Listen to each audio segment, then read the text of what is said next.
Dick, over to you. Thank you very much indeed.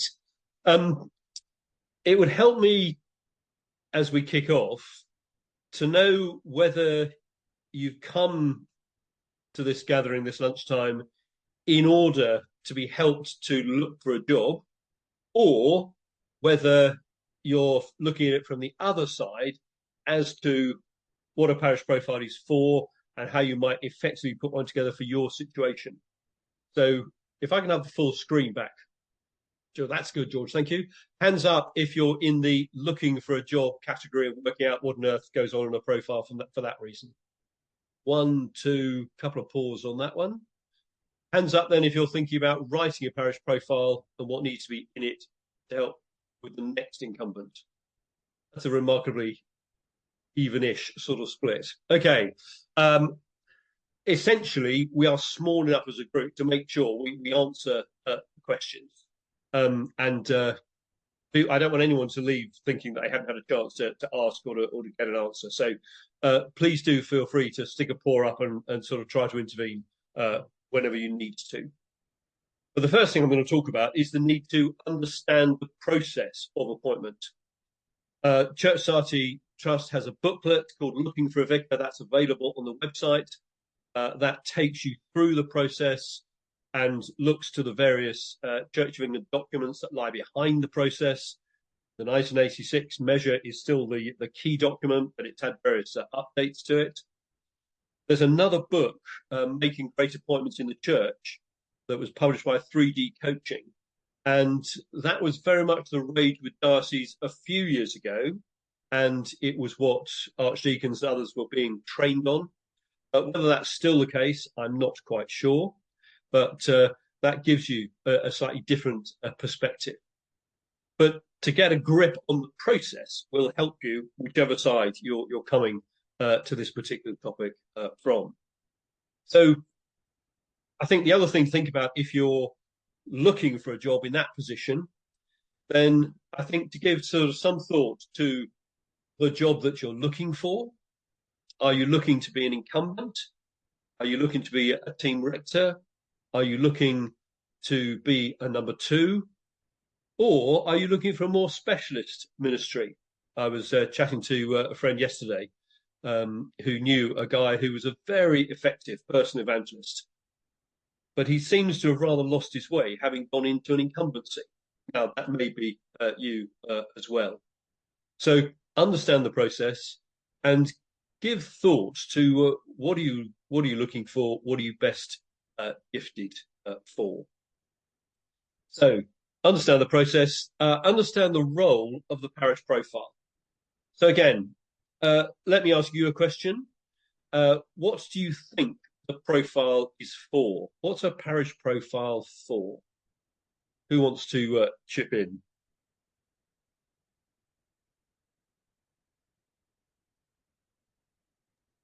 Chris? I guess I answer. Oh, sorry, Greg, go on.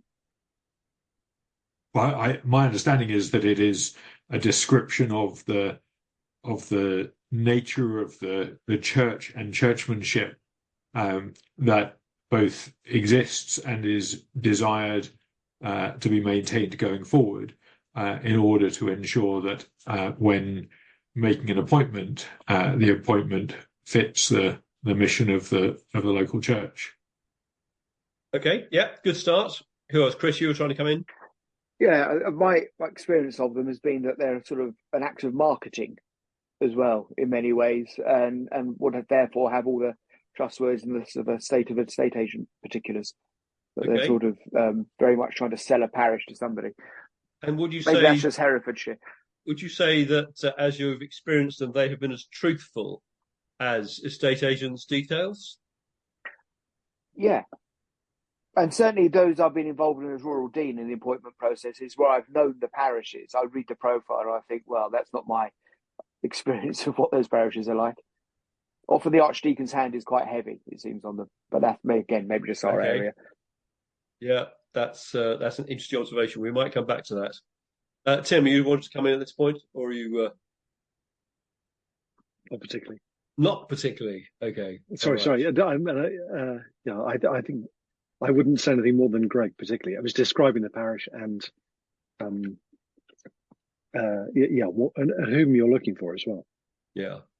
Which is When you've looked where at the parish parish wants to profiles, go. those of you who are doing... Oh, sorry, Richard, carry on. I was just going to say that I find them useful as a tool to understand how the parish sees themselves and how the leadership in the parish sees themselves. It's not necessarily a particularly good reflection of the parish or what's going on, but it's how they wish to portray themselves and how they see themselves.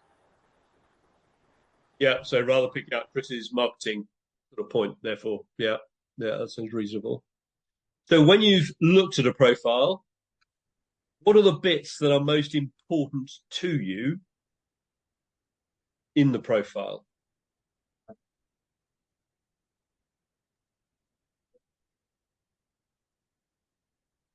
How many bedrooms has the vicarage got? Have you got lots of children? No, just mother-in-laws.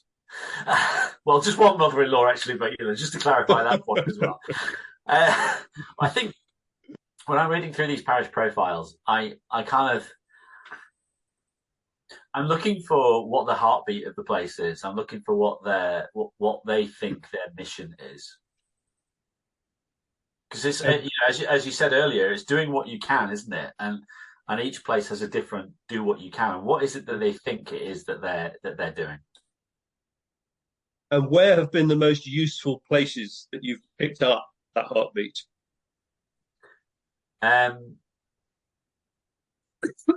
I'm honest, in the parish profiles for my diocese, I'm struggling to find it. They're quite good at telling me what services they have and how many people they have and how many people they don't have and the different offices that they run and which care homes they go into. But they're not very, the ones that I'm reading from my diocese are not really giving me a sense of this is what we're doing, which is unique to us. Mm-hmm. Which diocese is that, Nick? Leeds. Ah, interesting. North. Okay. Yeah. Other comments on having read profiles, George? I think the church is honest enough to say what challenges they've got coming up. That's first of all, it's a very good sign, but also I'm looking at what they've said and whether I'm the right fit for those kinds of challenges. Obviously, that when they say that there's some sort of person specification who we're looking for, looking at that and thinking, am I the right fit for that? That's an easy and obvious place to go. And if it's laid out quite well, that's really, really helpful. But looking through the rest of it, is this a place where I'm going to be a blessing to the people who are there? Am I going to flourish so they can flourish? Am I getting a sense of that from the profile? If it's what they want to portray themselves as, if this is what they aspire to, is that an aspiration I feel that as a minister I'm connected with? That's the parish profile I've just looked at. When the job I'm in now, the parish profile was the opposite of that. They tried to sell themselves, but it was all a challenge, and it was looking at that challenge and thinking, could I? Is that a challenge that I believe the Lord is calling me to? Because it is a really big challenge. But I suppose I'm looking at the challenges and thinking about them. Thank you. Yeah. Any other comments on bits of profiles that have helped folk? Chris? Yeah, I think, Dick, I'm interested to see, picking up what George has said, really, is there a sense of honesty in the profile? Have they really grappled with what their issues are? But also I find it interesting the things they put forward because they'll all have some examples of the sorts of things they've done in the past 3 or 4 years and photographs and whatever. And do those things match up with what I think ministry is actually about? Does our understanding of mission have any overlap at all? Or am I going to find myself, with a focus which I'm not sure that I would have the commitment to sort of carry on doing for them? Mm-hmm. Yeah. Tim? I mean, just one of the things, people talking about their theological position, there are various things you can pick up. The staff, as a complementarian evangelical, I think I'm pretty broad as to what I might think about in the future and in going into a sort of revitalization context. But there'd be certain things where it's just a bridge too far, and you'd be unwise to go there. And so partly you're looking up for potential. Where could this go in 10 or 15 years' time? And that's the demographics of the region. Perhaps less about where the church is at the moment. But then there's are there roadblocks, which would just mean it's too difficult. Again, ordained women in the parish, curates, associate minister, LLMs, all those sort of things might be something you'd have to go into with your eyes open, and practices and tradition as to how, if they're a liberal Catholic church, and we're looking for a liberal Catholic bishop, a liberal Catholic vicar, then again that there's a whole range of positions as to how much one could take on and be able to play yourself in to be able to draw them forwards. Yeah, George. Got to say before, finances. I tend to go. That's probably the first place I go. I want to see the financial position of the church. I mean, and that could be a massive challenge. And it may be that that's not a challenge. I when I look at the finances, I look at what I mean. Is this possible? What are the ways? I mean, from a revitalization perspective, that's a big hill to climb, and so alongside the sort of challenges that the ministry might see a big lack of outreach or something like that. Well, there's a lack of outreach and the problem with the finances. I can couple that. There's two challenges that might complement each other in the end. So looking at that, but it's important to have an eye on where the church is financially, and it does give away a lot spiritually. If the giving is terrible, then the church is in poor spiritual health, and that's another challenge. And I'm looking at the whole picture. Okay, let's think about understand the profile again just for a minute or two. I think, yes, it's there to showcase the parish. It's there to sell you the parish. PCCs absolutely love photos. They love quotes from people in the congregation. Videos are all the rage these days. I think I've even seen one with a talking headstone attached to it. So there's all sorts of ways people seek to do that. And for many, the glossier the better, and the more pages the better. Many PCCs like to be loved for their many words, as somebody almost said once. The key elements, the more important elements, are what are they looking for? One of the hard things about a parish profile from the writing side is to look forward to the next 5, 10 or 15 years rather than to look back to the last 5, 10 or 15 years. And have they got a vision for the future, which in George's terms would include the challenges that they're facing? They haven't got any ministry amongst the seniors.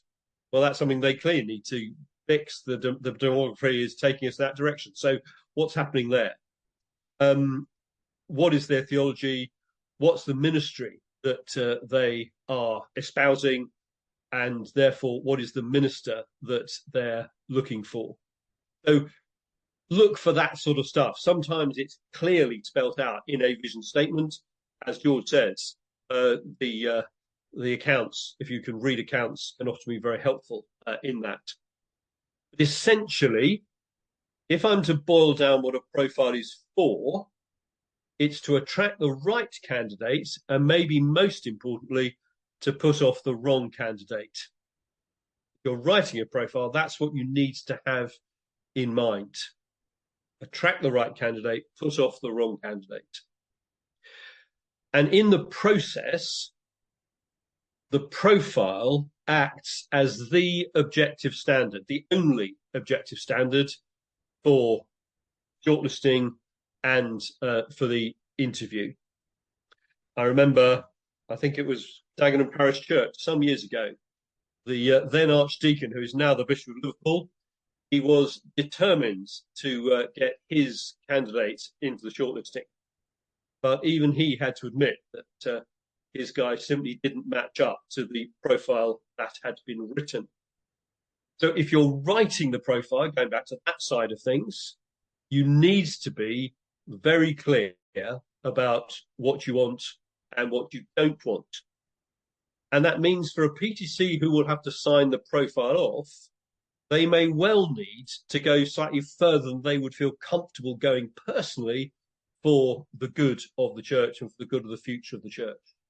And certainly one situation I think of where we were writing a profile, a number of PTC members initially rather struggled with that idea, but came round to it, because essentially you don't even want the wrong guys to apply, let alone risk getting through a shortlisting and so on and so forth.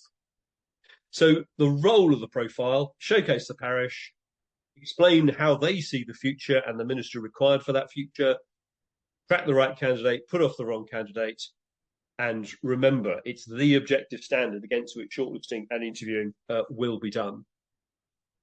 Any comeback on that understanding the role of the profile? Okay, let's go on to think about what we're looking for in a profile. And it's really helpful what you've said so far. That's a very good start. And I would just say, in general terms, profiles are more honest and more open than they used to be. I think Chris's comment is an interesting one. And there's no doubt that where the diocese is more involved, they are going to be probably blander and just seeking to appeal to as broad a range of candidates as is possible. And it's just worth remembering that the profile is the PCC's document. It's not the diocese document. Dioceses have the opportunity to put a letter attached to the profile, but not part of the profile, stating what they, the diocese, think about the situation and think about the needs of the parish. But very often these days, archdeacons will say at a pre-vacancy meeting, they'll say to the PC, look, we're very happy to help you to write your profile, ... Hopefully, you won't be in need of taking up such generous offers. But as has been said, please make things as honest and as clear and as straightforward as you can. Undoubtedly, things do get hidden. And I can think of one or two clergy in recent years who've gone to situations and suddenly discovered that there were major financial problems, and there's been major fallout from the departure, and the rather shrouded departure, of a previous incumbent. There are ways around some of that, which we'll get to in a moment or two. So let's assume that we're looking at something that is pretty honest and straightforward, and doing its best to give you a reasonable assessment of the current state of play.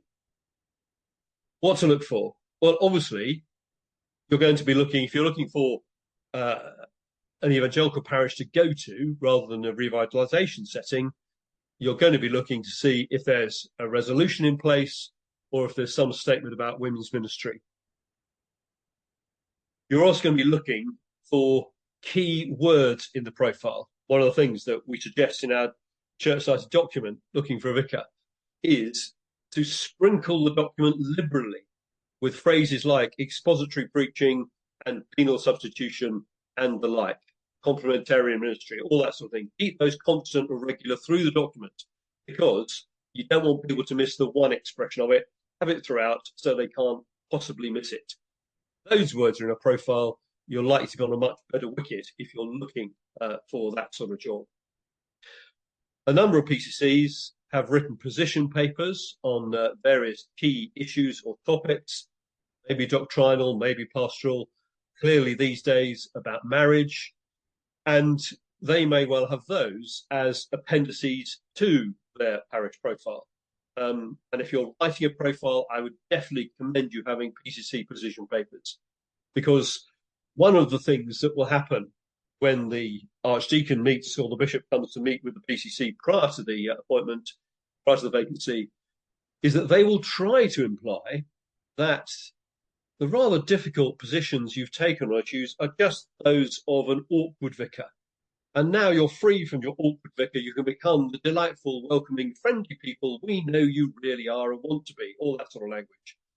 So if these are PCC papers, then they're PCC papers, and the diocese can't try and play those cards with you in those sort of situations.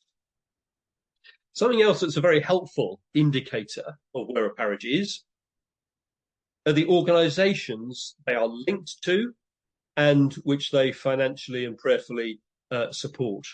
That's a very interesting list and often gets forgotten on the way through, I think, but well worth paying some time to. Sorry, I've lost my notes. I've got the wrong screen up, isn't it? That's better. Can't lose that. Why can't I lose that for instead? Okay, I can't see you for a minute or two. Never mind. What else do we need to think about? We've talked a bit about the importance of the vision section, and that should give you a reasonable idea of the sort of person that they're looking for and the sort of job they want done. If they're looking for someone who's got a commitment to seniors ministry, are they just looking for the setting up of a lunch club? Or are they looking for Bible ministry towards the older folk? Is that what the vision is for that sort of ministry? And you can apply that across the board to all different areas of church life.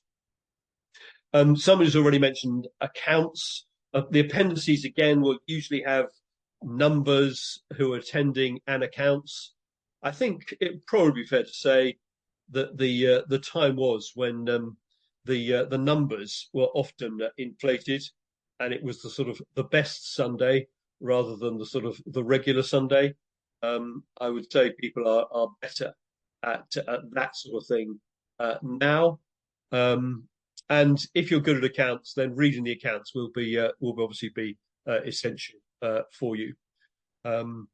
And particularly on that, one of the situations I was thinking about earlier, a building project had been done, and the way in which that had impacted on the finances, loans that were left outstanding were sort of slightly hidden in the initial paperwork. And I think due to the intervention of the patron who was working with it, or the director who was working with it in the Church Society, we managed to get that out into the open.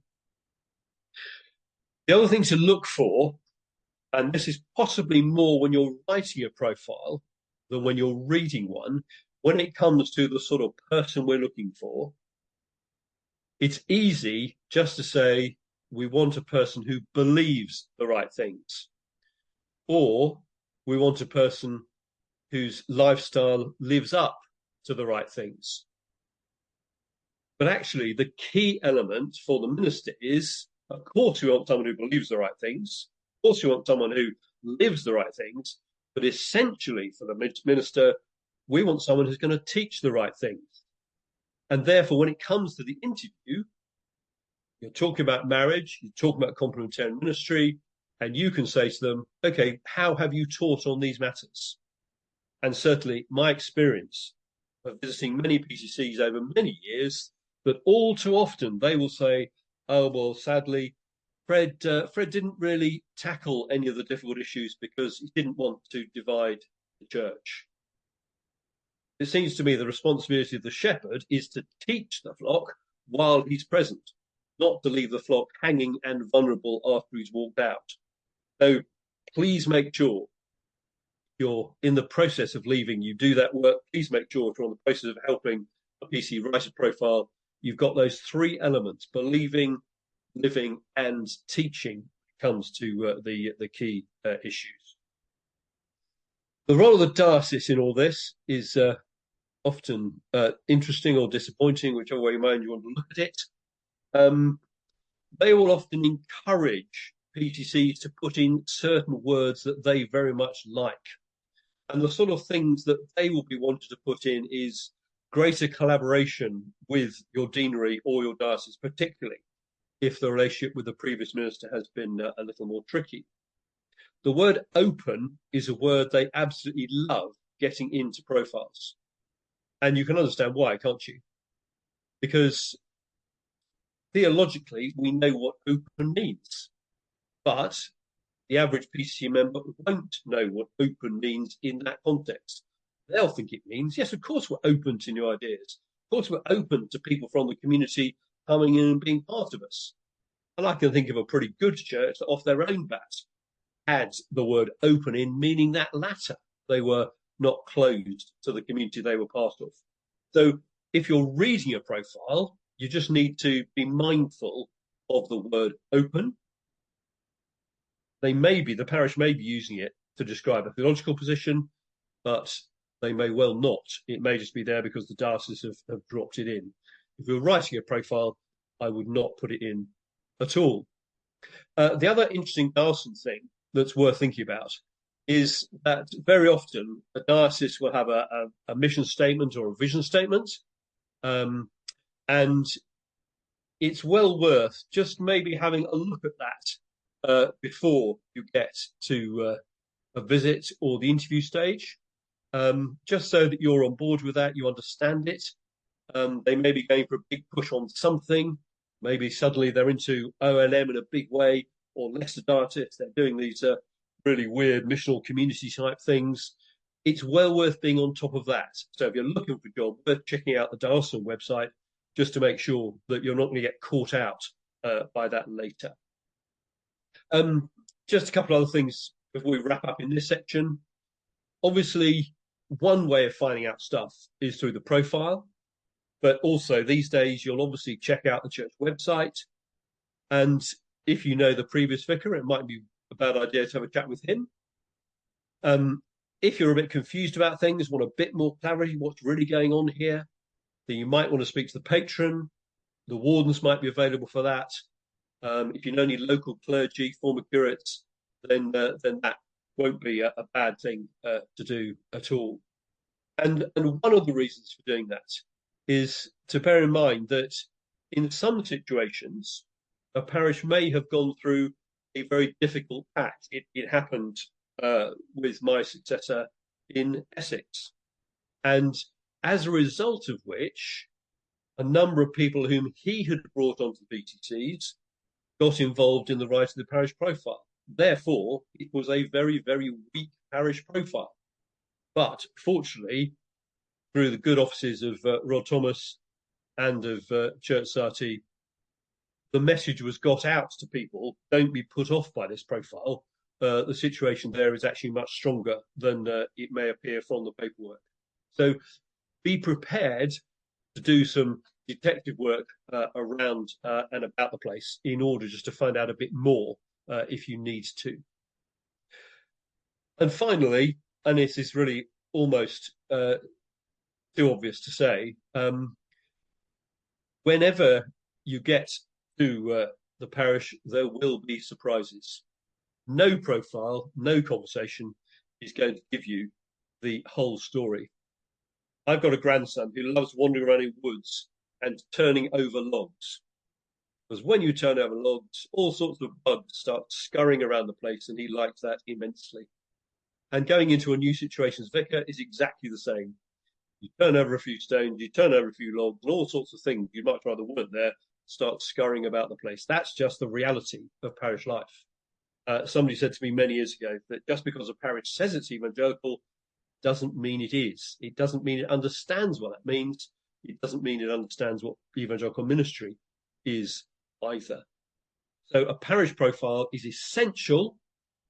Can't tell you everything, but in terms of the process, it is absolutely vital, whether you're looking for the incumbent or whether you're applying. We'll come on to talk a bit more about what to do at the applying stage, but let me just pause there and let's pick up any other questions or comments, observations you've got. Chris? Question, Dick. I'm thinking in terms of this idea of helping your parishes to have parish profiles ahead of time. Mm-hmm. And so thinking what we might put in now, in terms of these, the Diocese of Hereford, and these aren't churches with an evangelical heritage particularly, they would see themselves as just bog standard Anglican churches. But I assume that if you were to put in something, spirituality very much formed by the prayer book, or two parishes that use the prayer book, that would be the kind of code, is that the right word, that you would help sort of perhaps turn off people that might not be wanting to have that as their ministry. and might give some idea of where a church stands. Yes, the prayer book's really interesting, isn't it, in that regard? In that, I think historically, I think that would have been the case. I'm interested to hear some of the young guys from sort of Owen or from Nick as to what they think about how they would read a prayer book thing. In certain parts of the country, I mean, I remember Michael Walters telling me that in Lancashire there's something called Lancashire Low. George will understand all that, which may well be prayer book. It's not evangelical. Yeah, George, would that be fair? You pronounce it Lancashire. Fair enough. I can't do that, but you can. So that's absolutely right. But that would be right, wouldn't it? It would historically that would have been prayer book, but not evangelical. Yeah, just not posh. I think that's the main. Not posh and not prayer book. Determinedly not posh. It's more about that. Yeah. I mean, certainly coming here when I was first in Essex, there was quite a strong prayer book following. And of course, the prayer book is wonderful for teaching the gospel, and using the prayer book in order to illustrate things for a certain generation was exceedingly helpful. And I was invited to help on the deanery lay training course, and I used the prayer book to support a 2 ways to live type gospel presentation, which was a fun thing to try and do. So if they are serious about the prayer book as their spiritual default, then I would say it's a pretty good place to be, but that won't always be the case in all parts of the country. That would be my observation on that. In terms of, oh, sorry, Owen, is that a hand up or is that, no, that's just a thought. Okay, George. Are you going to say something about kind of reading a profile that really isn't attractive with a view to, going in as a church revitalizer? And I guess you said a little something about that just now about, this is a prayer book church. But if you look at it and you weep, and you're trying to weigh up whether this is a place where, you can go and do the long work of revitalization there. Are you going to say something about that? I think Nick asked that question in terms of how do you work out what to apply for or not, and I think we can pick up that now if you want to. I think I had that conversation with my archdeacon just the other day. Yeah, said to him, "Look, all of these are jobs that I've been trained to do. Of course, I could do them, but how do I begin to evaluate whether this is a job that actually I could do and find life in, or is just going to leave me kind of, weeping in a heap in a corner like George does?" And what did he say in response to that? I'd be interested to know. You're just going to have some kind of mystical calling to it. It's just there'll just be something that draws you out and that just attracts you to it, and it'll be fine. The diocese do love the language of calling. They are very big into the language of calling. I told him it was nonsense.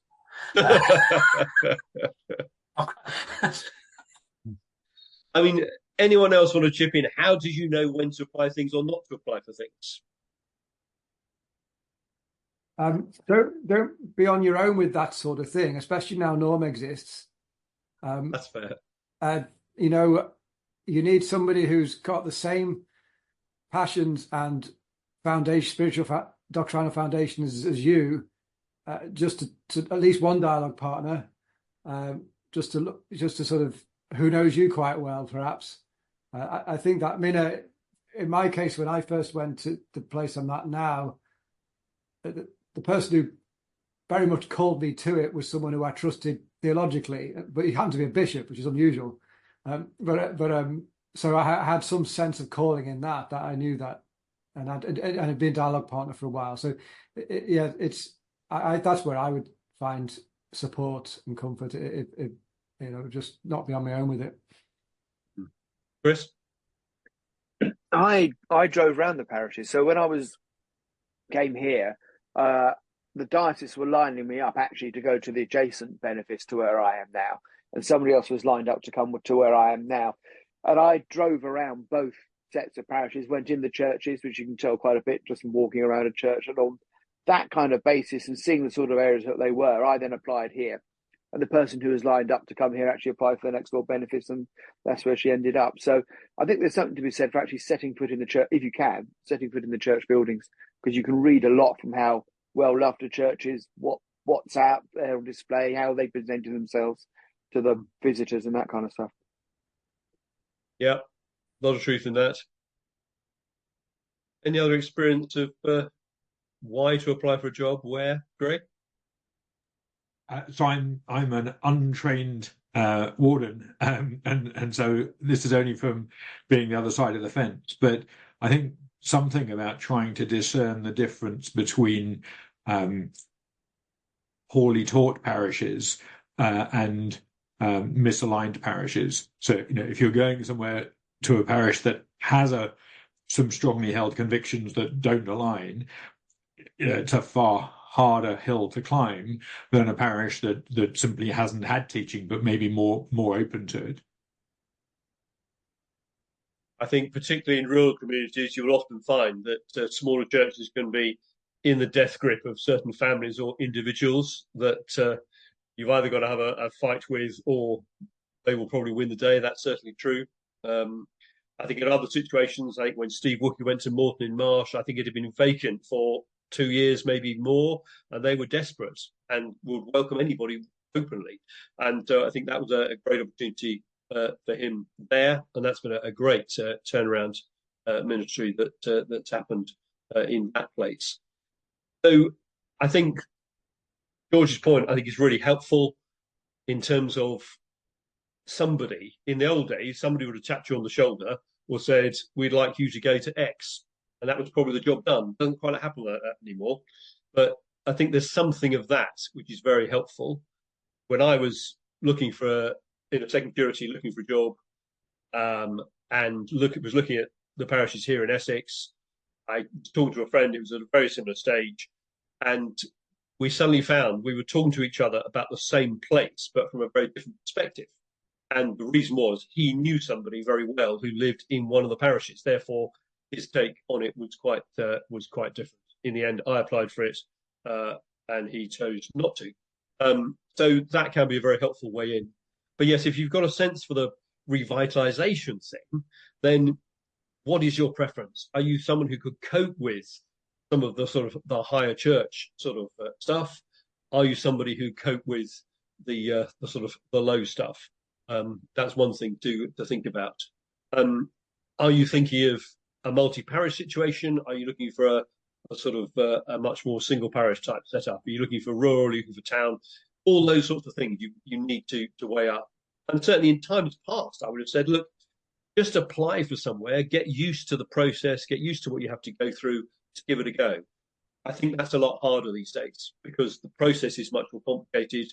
And I think these things are very emotionally draining, and coping with the disappointment of being said no to, even if you know it's just an experiment or a bit of a tryout, is pretty tricky.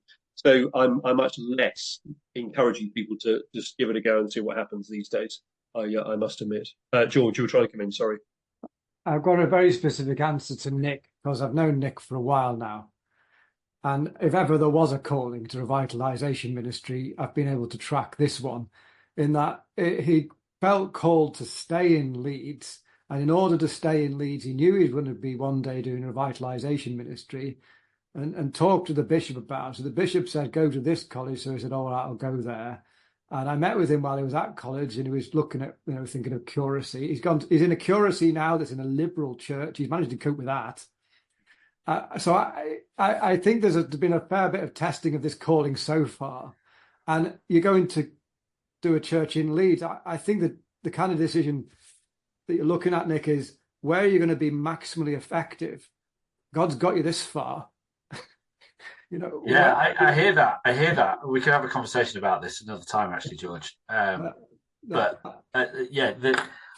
about where I've been for the last little while, and yes, I've coped, but it's not. What I noticed. No, we'll talk about it another time. I'll give you a call. Right then. I mean, it'd be fair to say I was not looking for 3 rural commuting villages in Essex, whichever way that goes. That was not in my head at all when I was looking for an incumbency after my second curacy. So who knows what God may have in store for you, and don't close the doors to those possibilities. That's what I'd say. Any more on following up from what we've just been talking about, or should we move on to something else? Owen. Just this maybe it's not quite looking over the other side of the enemy, as it were, but you were talking about if you're writing a profile, sprinkling in words that might attract the type of minister. Are there terms that would throw up that there's possibly someone in this parish who's trying to push harder a revisionist agenda or that kind of thing? Are there not necessarily red flags, because if you're wanting to do revitalization ministry, that might be what you're going for, but are there words that would at least alert you to the presence of that kind of position? I imagine George has got much better experience than me on that particular topic. But I would say that no congregation is going to be uniform. And the further away you get from a Bible ministry, then the more culturally attuned it's going to be rather than biblically attuned. Yeah. The prayer book may be a help, but as we said, there are situations which it may not be a help. But the other thing that is often very exciting, you may find somewhere in the background, there are just a few people who have been praying frantically for this place for decades because they remember what it was like back in whenever it was when the Bible was taught and when we did believe the prayer book and so on and so forth. And so there are some wonderful places and people around for whom that is absolutely their heart. And to find them and to encourage them and be encouraged by them is a great step forward. But George, you've got more thoughts on this than I have, I think. Carry on. You said words, inclusive. If you see that word, obvious. Worry. Sadly. Yeah, even I would have spotted that one, I think, George. But that's very helpful. Yeah. But again, you see, are they using it in the ecclesiastical sense that we understand it today, or are they wanting to be inclusive and welcome everybody? It's hard to know, isn't it? But ask the question. But yeah, George is right on that. Any further questions, comments on this section till we move on? Okay, let's move on to think about sort of interview, shortlisting interview, and all those sorts of things. So application, visit, interview, all that sort of side of things. And again, we'll try and think about this from both sides, whether you're running it or whether you're applying into it. If you're applying into it, for all the reasons that we've said, you do need to read the profile with care. And I'm still amazed at the number of occasions in interviews when you get the sense that the person writing their sort of application doesn't seem to connect with the profile at all. So make sure you do read the profile carefully. Make sure you engage with the profile in answering any questions that are there, or in saying, yes, I've got experience in these areas. I have developed a youth and children's ministry. I've sponsored mums and toddlers groups. I've run a food bank, whatever it may be. If that's the sort of thing that they are looking for and is important to them, so make sure you engage with the profile properly, and make sure that you demonstrate that in your answers. It's obvious, but it's amazing how many people don't do that as clearly as they could. I remember when I was taking my driving test, the instructor said, well, move the mirror. So you have to literally move your head to look in the mirror, and the tester will know you are looking in your mirror because he sees you moving your head to look in the mirror. It's a bit the same principle with a profile. Make it obvious that you've read it, you've understood it, you've got it, and you're responding to it.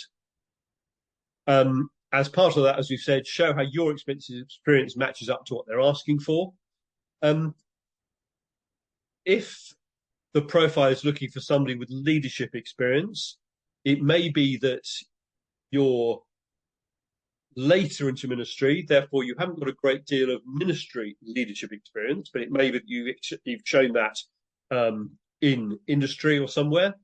And as you'll be aware, the the Bishop of London's experience was in NHS administration, so that served pretty well. So there are options there. Equally, if you're writing a profile and you want to say leadership experience, is that incumbency experience? Would you accept somebody who's led a cypher venture, for instance? Think about it from that point of view. What sort of leadership are you looking for? What experience would be acceptable? When you're applying, think what's unique to you. Obviously, you only know yourself and you don't know who else is applying necessarily, probably. But think, what is your unique selling point? What have you got that you don't think others may have in responding, in writing your application, and all the rest of it? These days, there is the opportunity, generally speaking, for some sort of visit before the interview stage or on the interview day. And that can be a very useful occasion for just finding out a bit more about the parish. It's set up to be, they're set up to be an opportunity for you to ask parish, whoever it is, parish reps or one or two in the parish, questions. Sometimes they are turned on their heads and the parish uses it as a sort of pre-interview or second interview sort of scenario, which is never particularly helpful. But do make the most of those pre-visit interviews, just to try to get a sense of what's going on. You know, it builds on Chris's point about seeing what's going around, get a sense of the people, get a sense of the buildings, get a sense of the place through those conversations, and think about good questions that you need to ask, ideally arising out of the profile, just to put some flesh maybe on some bones that you've seen in the profile. Just in terms of the interview itself, you'll have a panel in front of you. If it's a multi-parish situation with loads of different patrons, you may end up having two panels. You'll almost certainly have 2, 3, maybe 4 people from the diocese present in that situation. I am somebody who naturally slouches, and that is not a great posture for an interview. So please don't do that. It's good to sit forward. It's good to look enthusiastic and engaged, and look at the person who's asked you the question. Engage with them in your answer. Don't scan the whole group and rather ignore the questioner.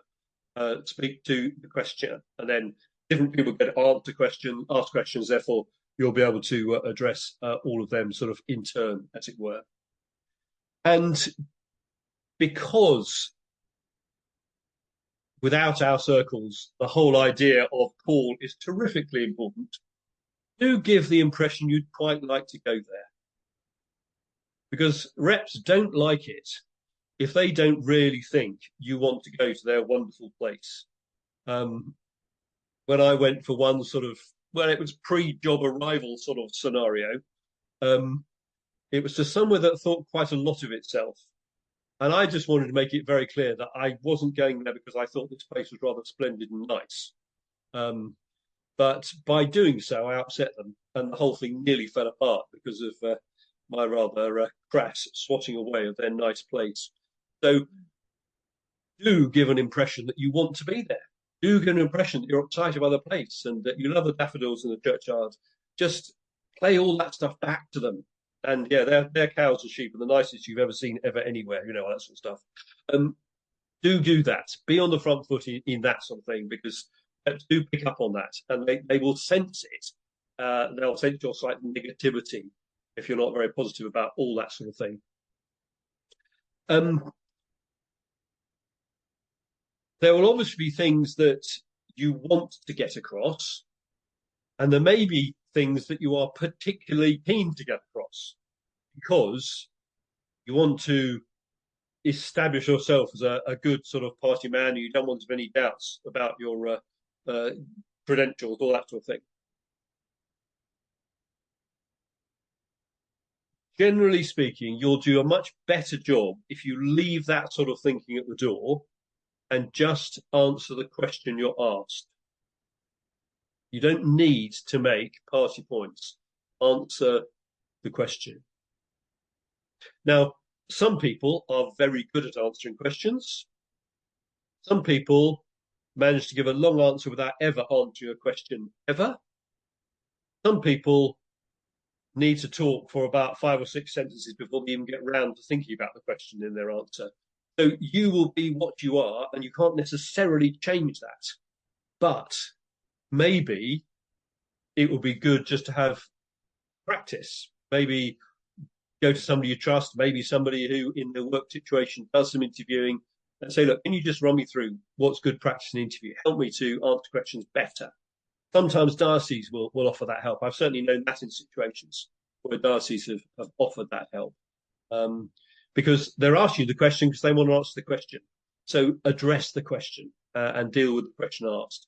If there's a follow-up question, then obviously respond to that in time. When it comes to some of the hard questions, obviously, your view of women's ministry is potentially one. Your view of the current LNF process is clearly another. When it comes to women's ministry, always be positive. The issue for us for too many years has been what women can't do, but I think we're getting better at answering this is why having women's ministry together with us is the best way possible, and all that sort of thing. So be very positive, and be positive about the experience you've had. And maybe if you've been an incumbent and you worked in a deanery and you work positively with female clergy in your deanery, that too will undoubtedly be a help. However, if there is somebody who is wanting a little more clarity on the interview panel, or maybe an archdeacon who's wanting to be a bit more difficult, then be ready for so will you let women preach? And that's particularly pertinent if there's a lady OLM or a woman reader in the parish. And sometimes you can get around that by saying, I'm very happy to work with those in post, but then the follow-up question will be, yes, but would you replace them with another woman or not? So be ready for that sort of questioning. As I say, likely to come mostly from diocesan sort of people rather than from the parish, but it could also come from the parish as well. So have some good answers there, but obviously be truthful. Don't say one thing in the interview and then end up trying to do something completely different and the opposite later on, because that will be remembered and won't go down well at all. When it comes to living in love and faith, I mean, certainly within sort of church sites at the moment, the question we've added to some of our paperwork is, would you or could you ever see yourselves using the prayers of love and faith? That's a question we've got, and we want an equivocal answer to that. No, we want an unequivocal answer, don't we? We want an unequivocal answer to that. Negative is a good thing in this situation. Unequivocal answer we want to that. In situations that are slightly more tricky, and maybe going to revitalisation parish likely to be so, I think probably George will have thoughts on this, but maybe the best way to go is to say, look, we very much line up with where the Church of England Evangelical Council are on these things. That could be a helpful answer. Or if there's an Orthodox bishop in the diocese who had said something, you can say, oh, we would line up with Fred or Josephine or whoever it might be in the diocese. George, any wisdom on that sort of question in the current climate with revitalisation situations? Yeah, any sort of question like that, I think it's helpful to say, I'm going to be honest and open about my own theological convictions, but I realise they're not the same as the church and members of the church family, and I need to understand and get to know that, and it's going to take some time. I'm not going to come in with a battering ram. But I'm not going to hide things either. I'm going to try and lead the church well and encourage you from God's word, and we're going to hopefully grow together. I don't think I know everything, and I hope you don't think you know everything either. And it's going to take some time, and just be open and honest about that approach. And I think that's the way to go about it. Yeah, I think that's brilliant. And as I said, even in some ECCs that would call themselves evangelical, where this work hasn't been done, they are still looking for help in these areas, and therefore to use that sort of language, let's work together, let's look at the scriptures together, is very helpful in order to help through that sort of thing. it's also just worth thinking that in an interview and sometimes in a visit, you will find you can be hijacked by issues that don't appear in the profile. Now, I was in one hilarious interview up in some parishes in Norfolk where the bishop who was running it made it very clear we were not allowed to ask about something. And it was very much a Vicar of Dibley parish council type scenario. And one of the members just persistently kept trying to ask about the thing we were told we weren't allowed to ask about. It was just priceless. It was terrific. So that will easily happen. And if you find yourself in a sort of death by quiche scenario, I thought we put those into the bin. But sadly, they seem to have come back. And I know CPS are doing those. I mean, we will not do them. That is a classic scenario where dear old Frida, who's got a thing about the horse charity down the road, will want to pin you on what you think about animals and horse charities and all that sort of stuff. It could be something more theological, more significant that's not been mentioned in the profile, but this particular person has got a real issue about. So just be prepared and don't be surprised if you suddenly find yourself ambushed either at the quiche scenario or in an interview by something coming from left field and that's not in the profile. And for those writing profiles, remember, you can't use anything not in the profile to rule out or to examine candidates on. It has to be there. But obviously, it doesn't always work out like that. Any comments, questions, additions from your own experiences to this sort of area, the application, visit, appointment, sort of the interview stuff?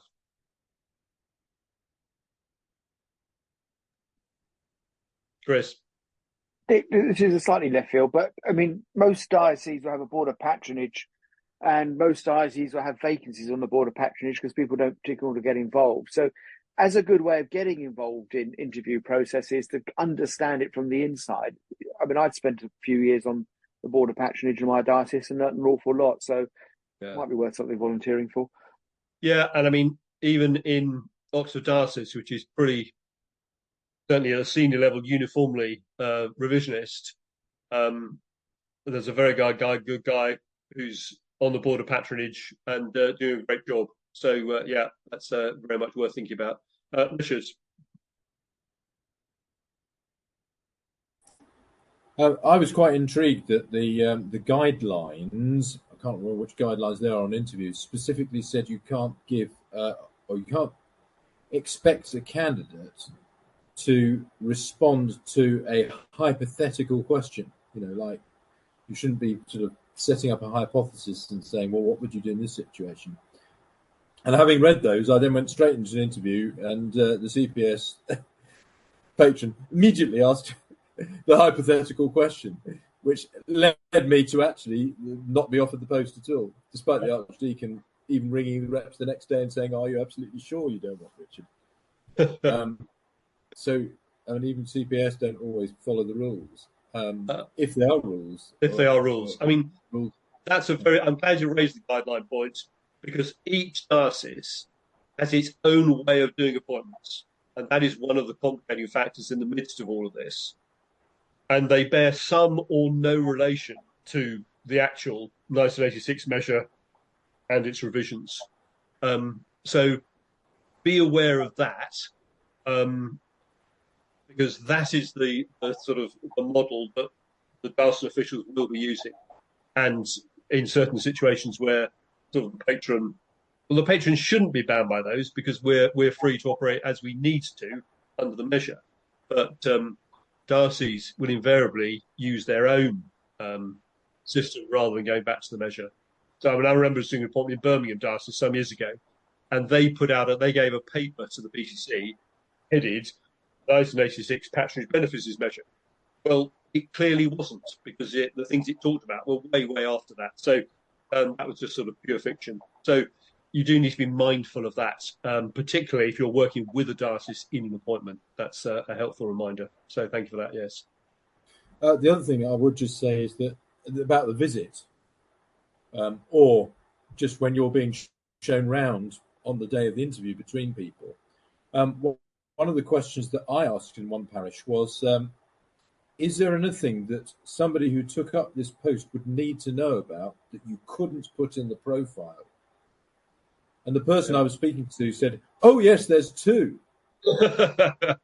Brilliant. Now, I didn't get offered the post, but the person who did take up the post didn't last very long. And I have a sneaking suspicion that they didn't actually find out those two things until they were there, and it was too late. Yeah, so bugs crawling out from stones. To say to people, is there something you couldn't write in the profile, but actually somebody coming would need to know? That's very helpful. I do think the visit thing is important. And as you just sort of said, invariably, it's part of the day visit for the interview. What we're trying to do at Churchside these days is to encourage reps to have a sort of half a day with the candidates, generally over a meal, in order just to get under the skin a bit. And because the one question the reps can answer, which nobody else can in a process, is, will this person fit in here? I can't do that as a patron. The diocese can't do that. The reps can do that. So to give a bit longer for that, because anyone can perform well in an interview, anyone else can perform badly in an interview. Someone is very good at it. But we're looking for more than that, because ministry isn't a job. It's a life calling, as we know. So I think the visit is very important, and particularly just giving the reps a further opportunity to get to know candidates. And again, I think of one situation where we got to the wash up after the interview, and the rep said we wouldn't have appointed the other candidate anyway, just because of what they were like on the day we had them together. So I would commend those of you who are making appointments, very ready for that, to put in a good time for visits. Other questions, comments, observations? Yeah, Richard, go on. Yeah, so there's just one other one where I know I wasn't even shortlisted for, but the person lasted 1 month, I think, because they left after 4 months. So I think they must have lasted 1 month. And I think the question they failed to ask was, the current incumbent is retiring. He and his wife are key members of the church. What are their plans for retirement? Because I suspect that they stayed on in the church and the wife caused such a problem because she was such a key player that the new incumbent left very, very rapidly, because they didn't know to ask that sort of a question. If somebody's retiring, are they still going to be the spectre at the feast, or are they actually properly going away? I mean, yes, it's one of the sort of accepted unwritten rules that as clergy you move away and don't stay around. There are some situations where it does happen, and I would say, yes, very often problems come when that is the case. Yeah, that's right. George?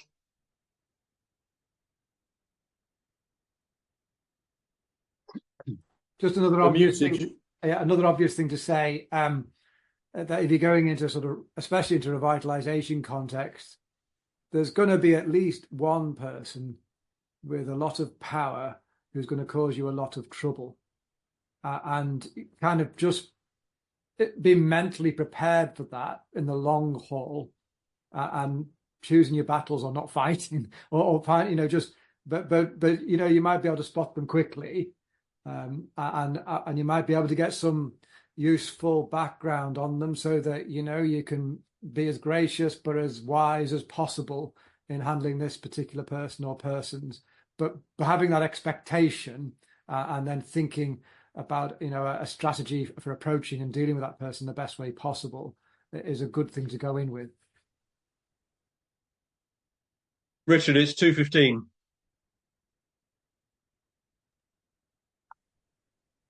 Richard, have you got any particular questions you don't think we've covered yet? I think if other people have got questions, let's just chuck them in. A couple of people are sending them, but I don't feel the need to. If people just want to put their hand up if they got a question, actually, can I just ask one?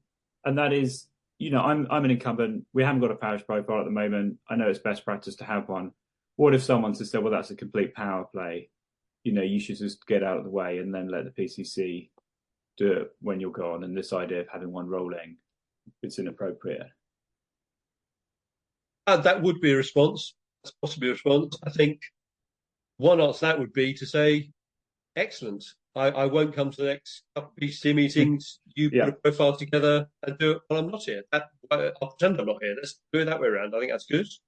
I think it's a very helpful exercise for two reasons. One, because it reminds the PCC of what the ministry is and therefore the sort of person they need to do it. And therefore it also reminds them, and it reminds the incumbent, of the standard to which I am being kept. Yeah. And therefore it's a useful review tool. Is this the job that I'm actually doing? Can you help me with that? Where am I falling down? So it works both ways. So it's a very helpful exercise from that point of view. And I mean, as George has said, if you've done one, you've been doing the regular rolling thing, when the crisis moment comes, you've got something to work on. Yeah. And obviously that will be done definitely without the current incumbent, as they will not be part of that process. Richard. Yeah. Thank you. When I left my last incumbency, I gave them 2 years' notice. So I was able to say, get this together. But it did help that I invited David Banting from CPS, because they were our patrons, to preach at our carol services, and in the afternoon meet with the PCCs to talk about the process, and the profile came up in that. And he was the one who said to them, you need to get this profile, rather than me. So actually, if you've got a patron you can use that will actually tell them to get on with it, or encourage them, or support them in producing it, then that's one way around that, rather than them thinking it's a power play by the current incumbent. And I think we would always prefer to get into the PCC sort of before the diocese or with the diocese, let's put it in those terms. Because if it's a sole situation, then the patron runs the process. But many dioceses just choose to forget that and think it's their process to run. So the sooner a good patron can get in and tell the PC that they're going to be running the process and therefore begin to build some relationships, the better. But certainly getting a patron in, building relationships with the patron before the vacancy is even a better thing. Yeah. George. Just that whole thought is worth working towards. I think in revitalisation, you're thinking, right, where do I want to be in 5 years' time? Where do I want to be in 10 years' time? And what do I do to get there? If I want them to write a parish profile after 5 years, that, after I go in 10 years, is a really good working document. How do I get their heads in that place?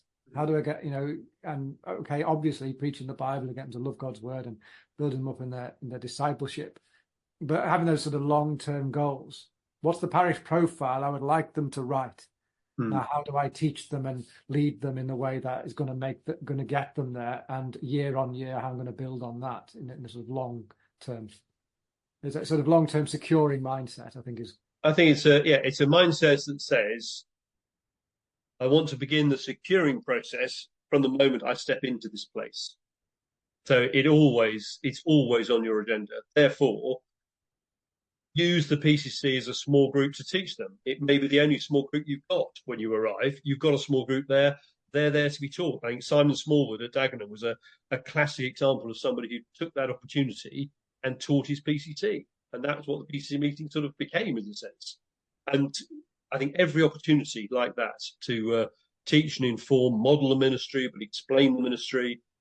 I can still remember the moment in a PCC meeting just down the road here, when instead of me having to answer the question, why are we doing this, or what's the point of doing that, somebody else on the PCC answered the question for me, because they were beginning to get the idea and understand what we were doing and why we were doing it. And those moments are absolute pure gold. Who's going? Bye. Whoever that was, whoever's gone, somebody's gone. That was George. Oh, it's George. Right. Bye, George. Can I just ask a quick question about tricks the diocese might play? I mean, there's pastoral reorganisations. Is there any difference in sort of the priest in charge, rector, vicar roles to be aware of? Since common tenure, the difference between priest in charge and sort of vicar or rector vicar-rector difference is all to do with tithes and all that sort of stuff. Historically, there really is very little difference. The key thing is where the rights of the patron are suspended, and dioceses will. Well, the idea of the pre-vacancy meeting. The idea of going from freehold to common tenure was to get rid of the need for suspensions, because under common tenure, an incoming incumbent had to be open to the possibility of reorganisation and all that sort of thing. Sadly, that hasn't proven to be the case, and suspensions are more common than ever. They can be done for a number of reasons. They can be done because you want to change the vicarage. They can be done because of pastoral reorganisation. If the reason is pastoral reorganisation, then there has to be a plan that they are looking at. It can't be some sort of mythical thing some 5 years hence that they're just trying to fob people off with. That is a dangerous time for a parish, because then the right of the patron to run the process is taken by the diocese. And going back to Dagenham Parish Church, we were just about to call somebody for interview when we realised the notice of vacancy hadn't been issued, and that's what starts the appointment process. And despite having personal assurances, both to the incumbent and to me from the then diocesan bishop, that there would be no suspension, they then suspended it. So dioceses will play games around suspensions. And the other thing that's going on, I mentioned the Leicester situation with these missional communities. There are all sorts of diocese-wide schemes like that underway in different places at the moment. There's the whole resource church movement that's rumbling on.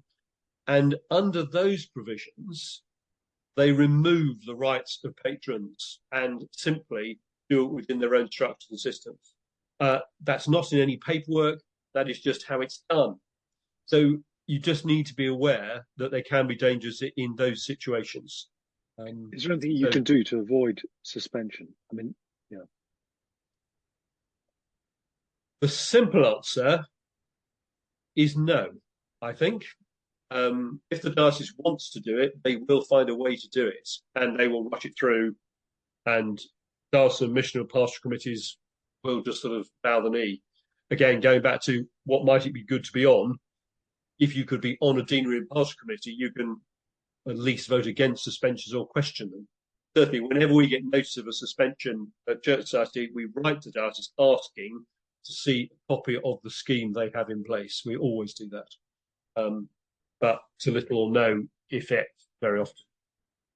Sometimes dioceses will still give the patron a place at the table when there's a suspension, but that is by no means always the case at all. Yes, Greg. So I have lived through some of what you've been describing, where a diocese suspended, claimed that they had a reorganisation plan, insisted on meeting with the PCC without the retiring or leaving incumbent present, sought to, I think there's no other word for it than bully the PCC into, Joe Bloggs was a great person. We know you loved them, but their time's gone, and this is a new opportunity. And they didn't get the reaction they wanted, so they just kept dividing and ruling and trying to really bully to something. We insisted on inviting the patrons to every meeting, despite the fact that they, the diocese sought not to. We did commission legal advice and made it very clear to the diocese that we were doing that we believed that their suspension was unlawful, and that we would, if they pursued appointing a candidate that we didn't believe was appropriate, that we would be taking legal action. And it was a very uncomfortable. I mean, we didn't start there, by the way, but it was a very uncomfortable and very painful process. And I think we believed, and certainly with hindsight, it is my belief that regularly updating and reapproving a parish profile, with no expectation, likely with no expectation whatsoever of actually having a vacancy, today, tomorrow, or even in the next, 5 or 10 years. It can be incredibly powerful when faced with pressure to change. If you can say, this is self-evidently not the sole view of the incumbent, because PCCs that have evolved over however many years, the more the better, have continually every 3 to 5 years, reevaluated and reapproved, and these are the common threads that have been here all the way through. That's an incredibly powerful argument when faced with a bishop or a diocese trying to persuade you that you really want to be something different. 2 comments on that, if I may. In terms of diocese meeting with PCCs, the diocese will invariably call a pre-vacancy meeting, and that will be to explain the process, but also just discuss the arrangements for the interregnum with the PCC, which they need to do. If the patron can do that with them, then that's obviously better. These days, dioceses will often try to inveigle their way into the Section 11 meeting. The Section 11 meeting is a PCC-only meeting, which signs off on various key issues like parish representatives and final version of the profile. But dioceses will try to get into that meeting. And if they're trying to put pressure on a parish, they will often just try to suggest, oh, we wouldn't mind getting the wardens together, or, oh, we're going to drop in and act you on this date. And what we would encourage parishes to do is exactly what you did: get a patron on board, get somebody else around. So I think it was during one vacancy, we were on a conference at High Lee, and David Phillips was running church site at the time. He was on the conference, and the diocese were trying to do that. Whether it was even after I left here, I can't quite remember. But we managed to send David to the meeting just to be there as another voice. So, yes, be mindful of that. Trying to mark them all the way if you can. That's very sensible. And the final thing I was going to say was, pick up on your last point. None of us know when the vacancy might occur. I can still remember the Sunday morning, about 6:30, I got a phone call to tell me that Mike Ovey had died. None of us were expecting that. None of us knew that was about to happen. That's the reality of life, isn't it? And therefore, you may think your incumbent set for another 5 or 10 years, but that may well not be the case. So again, to be ahead of time in getting to know the process, getting a profile underway, then you're ready even for the unexpected departure or for the tragic sudden death. So, yes, as we keep saying in these matters, the work starts today. Chris, back to you. Thank you, Dick. That seems a very good place to finish. We won't go into breakout rooms today because, we thought it's probably worth carrying on asking the questions and hearing Dick's wisdom while he's with us. So we will finish here. We carry on meeting on whatever Tuesday of the month this is, or whether this is the odd or the even of the month, I can't remember. But we will have a newsletter come round to remind you of that. And Dick, I wonder whether I might just ask you as your final act, whether you might pray for us as we go. Yeah, let's do that.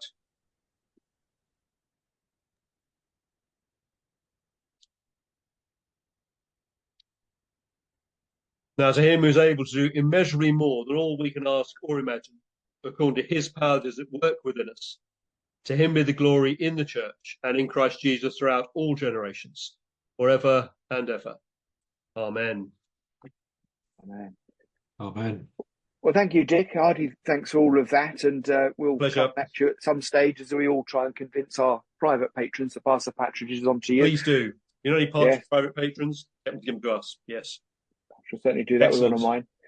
And in the meantime, the rest of you, we shall see you same time next time.